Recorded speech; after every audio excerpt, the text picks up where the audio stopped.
The anti-secrecy website WikiLeaks said Sunday it is helping Edward Snowden, the former National Security Agency contractor who exposed secrets about the federal government's surveillance program, to seek asylum in Ecuador. The announcement came as a source confirmed to Fox News Saturday that the United States revoked Snowden's passport. As is routine and consistent with U.S. regulations, persons with felony arrest warrants are subject to having their passport revoked, State Department spokeswoman Jen Psaki said in a statement. Such a revocation does not affect citizenship status. Persons wanted on felony charges, such as Mr. Snowden, should not be allowed to proceed in any further international travel, other than is necessary to return him to the United States. Because of the Privacy Act, we cannot comment on Mr. Snowden's passport specifically. In a statement released Sunday, WikiLeaks said Snowden left Hong Kong legally and is bound for the Republic of Ecuador via a safe route for the purposes of asylum. Ecuador's foreign minister sent out a message on Twitter that appears to confirm the WikiLeaks statement, saying the government of Ecuador has received an asylum request from Snowden. WikiLeaks also said Snowden is traveling with diplomats and legal advisors from the group. Mr. Snowden requested that WikiLeaks use its legal expertise and experience to secure his safety, WikiLeaks said in a statement. Once Mr. Snowden arrives in Ecuador, his request will be formally processed. Snowden is believed to have taken a flight Sunday to Moscow from Hong Kong, where he had been in hiding since revealing information on classified spy programs.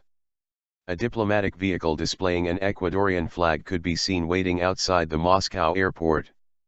WikiLeaks founder, Julian Assange, who has spent a year inside the Ecuadorian embassy in London to avoid extradition to Sweden to face questioning about sex crime allegations, told the Sydney Morning Herald that his organization is in a position to help because it has expertise in international asylum and extradition law.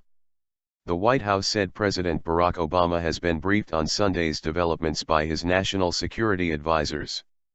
Snowden's departure came a day after the United States made a formal request for his extradition and warned Hong Kong against delaying the process of returning him to face trial in the U.S. The Department of Justice said only that it would continue to discuss this matter with Hong Kong and pursue relevant law enforcement cooperation with other countries where Mr. Snowden may be attempting to travel. The Hong Kong government said in a statement that Snowden left on his own accord for a third country through a lawful and normal channel. It acknowledged the U.S. extradition request, but said U.S. documentation did not fully comply with the legal requirements under Hong Kong law.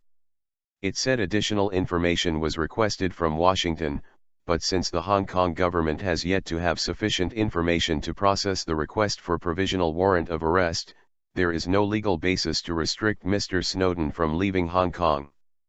The statement said Hong Kong had informed the U.S. of Snowden's departure.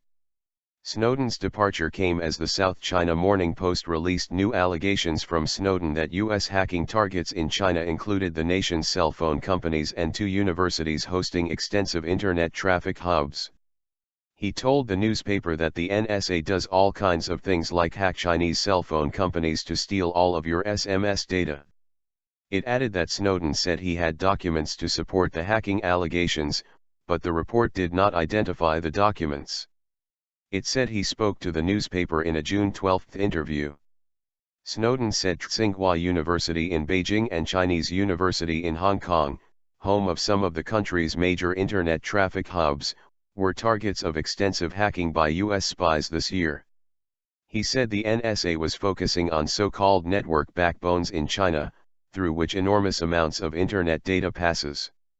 The Chinese government has not commented on the extradition request and Snowden's departure, but its state-run media have used Snowden's allegations to poke back at Washington after the U.S. had spent the past several months pressuring China on its international spying operations. A commentary published Sunday by the officials in Xinhua news agency said Snowden's disclosures of U.S. spying activities in China have put Washington in a really awkward situation. Washington should come clean about its record first. It owes an explanation to China and other countries it has allegedly spied on, it said. It has to share with the world the range, extent and intent of its clandestine hacking programs.